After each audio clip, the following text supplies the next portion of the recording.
기수 알퐁스토데 1.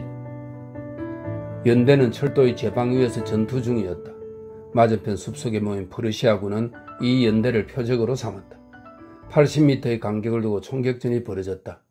장교들은 포복! 하고 소리를 쳤지만 아무도 복종하지 않았다. 용감한 연대원들은 일어선 채로 군기 주위에 집결했다.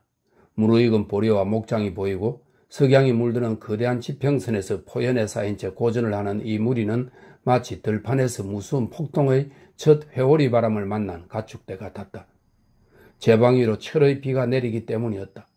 들리는 것이라곤 총성, 참호 속에서 구르는 반합의 둔한 소리, 불길하게 울리는 악기의 팽팽한 줄처럼 전장의 끝에서 끝까지 꼬리를 끌며 올라가는 단호한 소리만이 울려왔다. 때때로 군인들 머리 위에 솟은 군기가 산탄 바람에 나부끼며 연기 속으로 사라지기도 했다. 그러면 총성이나 신음, 부상자들의 욕지거리를 압도하면서 무겁고도 침착한 목소리가 들려왔다. 모두 길을 올려라.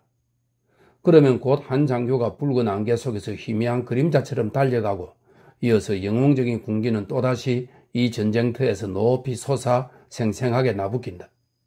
22번이나 군기는 쓰러졌다.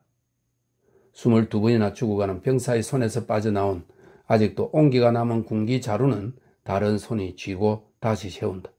그리고 해가 졌을 때 연대에서 살아남은 병사, 소수의 병사들은 조용히 퇴각했다.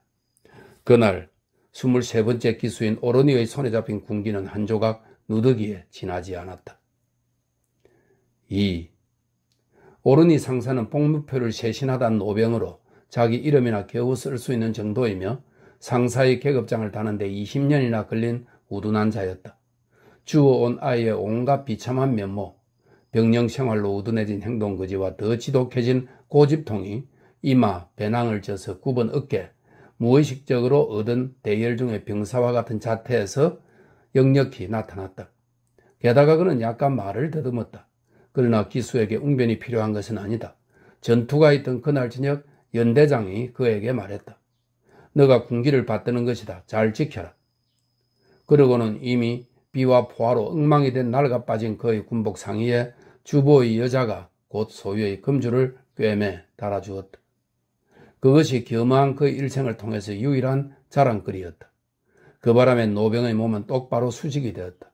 몸을 굽힌 채 땅만 보고 걷던 불쌍한 사나이는 그때부터 얼굴에 품위가 서고 죽음과 반역과 패배 위로 똑바로 군기를 높이 받들기 위해 누더기 군기가 휘날리는 것을 보기 위해 눈은 위로만 향했다. 전투가 벌어지는 날 군기자루 끝을 가죽 케이스에 꽂고 두 손으로 꽉 잡은 오르니보다 더 행복해 보이는 사람은 없었다. 말도 없고 움직이지도 않은 채 목사처럼 진지한 표정을 짓는 품이 성스러운 것을 쥔 듯이 보였다. 그의 온 생명과 힘은 탄환이 빗발치듯 엄습해오는 아름다운 금색 누더기를 꽉 쥔 그의 손가락에 충만되었다. 그리고 그의 눈에는 정면에 있는 퍼르시아 병사들을 향해 어디 내 손에서 이것을 빼앗아 가려면 빼앗아 가보아라 라고 말하는 듯 도전적인 빛이 가득했다. 아무도 죽음까지도 그에게서 군기를 앗아가려 하지 않았다. 보론이나 그라보르토와 같은 격전지에서 군기는 찢기고 구멍이 나고 상처로 투명해졌지만 어디든지 갔다. 그 기수는 늘 변함없는 오르니였다. 3. 이었고 9월이 왔다. 매처 아래 군대, 매처의 포위, 진흙 속에서 오랫동안 지체해서 대포는 녹슬고 세계 제1급 병사들은 무력해지고 식량과 정보의 결핍으로 사기를 잃어 그들의 그릇총, 이 그릇총은 소총 세 자루를 기대어 세모꼴로 세워놓은 것입니다. 그릇총 밑에서 열병과 근태로 죽어갔다. 지휘관이나 병사들이나 다 같이 신념을 잃었다. 단지 오르니만이 신념에 차 있었다. 누더기 3세끼가 그에게는 모든 것을 대신했고 군기가 그곳에 있다고 느끼기만 하면 아무것도 잃는 것이 없을 듯한 생각이 들었다. 불행히도 전투가 없었기 때문에 연대장은 그 길을 매처 교회에 있는 자기 집에 보관해 두었다. 선량한 오르니는 유모에게 아기를 맡긴 엄마의 심정이었다. 그는 언제나 군기만 생각했다. 그리하여 참을 수 없는 권태감에 사로잡힐 때면 단숨에 매처로 달려갔다. 그리하여 군기가 여전히 같은 장소에 조용히 기대어 있는 것을 보기만 하고도 용기와 인내심이 충만해져서 돌아왔다. 저편 퍼르시아 병사들의 참호 위로 크게 펄럭이는 삼색귀를 쥐고 전진하는 전투를 꿈꾸면서 비에 젖은 천막으로 돌아왔다. 바젠 원수의 명령으로 이 환상은 산산이 깨지고 말았다. 어느 날 아침 오로니가 눈을 떴을 때 온 진영이 웅성거렸다. 무리를 짓고선 병사들은 몹시 흥분했고 호통을 치면서 그 분노가 한 사람이 죄인을 향한 듯 다 같이 마을을 향해 주먹질을 하면서 소리쳤다. 그놈을 잡아라. 총살해라. 장교들은 병사들이 떠들도록 그대로 내버려 두었다. 그들은 부하들을 대할 낯이 없는 듯 멀찌감치 떨어져서 고개를 숙인 채 거닐었다. 정말로 수치스러운 일이었다. 완전 무장을 하고 아직도 건재한 15만의 대군을 싸우지도 않고 적에게 넘겨주려는 원수의 명령이 낭독된 것이다. 그러면 군기는? 오로니는 창백한 얼굴로 물었다. 군기는 총을 비롯 부대에 남은 모든 것과 함께 인도될 터였다. 무엇이나 전부. 벼락 맞을 자식. 하지만 내 군기는 못 가져갈걸? 이 불쌍한 병사는 그렇게 더듬거렸다. 그러고는 마을을 향해 달려갔다. 4. 거기서도 누구나 흥분하고 있었다. 국민병, 시민, 유동대원들이 고함을 치며 소란을 피웠다. 원수를 만나러 가는 대표자들이 몸을 떨면서 지나갔다. 오로니의 눈에는 아무것도 보이지 않고 귀에는 아무것도 들리지 않았다.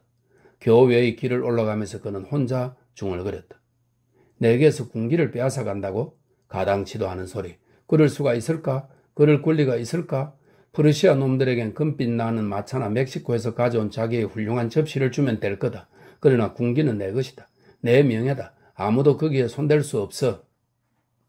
이 말은 그가 다름질을 함으로써 토막토막 끊어졌고 그의 목소리는 더듬거렸다. 그러나 노병의 가슴 속에는 나름의 생각이 있었다. 확실하고도 확고부동한 생각이었다. 즉 군기를 빼앗아 연대 가운데로 가지고 가서 군기의 뒤를 따르는 자들과 함께 퍼르시아군을 공격하여 괴멸을 시킨다는 것이다. 그가 그곳에 도착하니 집 안으로 들여보내지도 않았다. 연대장도 화가 나서 아무도 만나려 들지 않았다. 그러나 오로니는 굽히지 않았다. 그는 욕짓거리를 하고 고함을 치고 보초를 밀어 제쳤다. 나의 군기, 내 군기를 내놓아라. 드디어 창문이 열렸다. 오로니, 너냐? 네, 연대장님. 저는 군기는 전부 병기창에 가 있다. 거기에 가면 된다. 인수증을 줄 거다. 인수증요? 못하는 인수증이요? 원수의 명령이다. 그러나 연대장님, 듣기 싫다. 그러고는 창문이 닫혔다. 늙은 오로니는 술 취한 사람처럼 비틀거렸다. 인수증. 그는 기계적으로 되풀이했다. 그러고는 다시 달리기 시작했다. 단 한 가지 일밖에 그는 의식할 수가 없었다. 그것은 군기가 병기창 안에 있다는 사실, 그리고 어떻게든지 그것을 빼내야겠다는 생각이었다. 5. 병기창의 모든 문은 뜰에 나란히 줄지어 기다리는 퍼르시아군의 수송 차량을 내보내기 위해 활짝 열려 있었다. 오로니는 그 안으로 들어가면서 몸을 떨었다. 5, 60명이나 되는 다른 부대의 기수들이 서글픈 표정으로 묵묵히 그곳에 모여 있었다. 거기에 비를 맞는 음산한 마차들, 그 뒤에 모자도 쓰지 않은 이 무리를 보니 마치 장례식장 같았다. 바젠군의 모든 군기가 한쪽 구석 진흙투성이 포석 위에 뒤범벅이 되어 쌓여 있었다. 화려한 비단 조각들, 술 장식과 조각된 깃대의 잔해들, 땅 위에 방치되어 비와 지느러게 더러워진 영광의 군기는 더없이 비참해 보였다. 관리 장교가 길을 하나씩 들어올리면서 연대 이름을 부르면 기수들이 나와서 인수증을 받았다. 딱딱하고도 무표정한 퍼르시아 장교 둘이 그 대열을 감시했다. 오, 성스럽고도 영광스러운 누더기 비단들이여. 그대들은 찢어진 상처를 벌리고 날개 떨어진 새처럼 보석 위에 먼지를 털면서 쓸쓸히 사라진다. 그대들은 아름다워서나 더러워졌다는 수치심을 안고 사라진다. 그대들은 각기 프랑스의 얼마씩을 가지고 사라진다. 긴 행진 속에서 받은 햇빛이 이제는 색이 바랜 그대의 주름 속에 여전히 남아있다. 총탄이 지나간 자국 위에 그대들은 죽어간 무명 용사들의 추억을, 적의 표적이 된 깃발날에 쓰러져간 이름 모를 용사들의 추억을 지녔다. 오로니, 네 차례다. 호명한다. 인수증을 받아라. 바로 이 인수증이구나. 군기는 그의 앞에 있었다. 확실히 가장 아름답고 가장 많은 상처를 입은 그의 군기였다. 그 군기를 보니 또다시 제 방 위에 있는 느낌이었다. 탄환 나는 소리가 들리고 반합 깨지는 소리가 들리고 모두 군기를 수호하라 하는 연대장의 목소리가 들렸다. 그리고 22번째 전우가 쓰러지자 이번에는 그가 23번째로 달려나가 잡아줄 손이 없어서 흔들리는 불쌍한 길을 또다시 굳게 일으켜 세웠다. 아, 그날 그는 죽을 때까지 군기를 방어하고 지키리라 맹세했다. 그것이 지금 그 생각을 하니 온몸의 피가 머리로 치솟아 올랐다. 그는 술 취한 사람처럼 정신없이 퍼르시아 장교에게로 달려들어 사랑하는 군기를 낚아채어 두 손으로 꽉 잡았다. 그러고는 군기를 하고 소리치면서 더욱 높이 똑바로 들려고 안간힘을 썼다. 그러나 그의 목소리는 목구멍 속에서 멈추어 버렸다. 그는 깃대가 떨리면서 그의 손 사이에서 미끄러져 내려가는 것을 느꼈다. 항복한 그리 위로 무겁게 찍어 누르는 군태로운 대기, 죽음의 대기 속에서 군기는 이제 휘날리지 않았다. 자랑스러운 것은 아무도 살아남을 수가 없었다. 늙은 오르니는 기절에 쓰러졌다.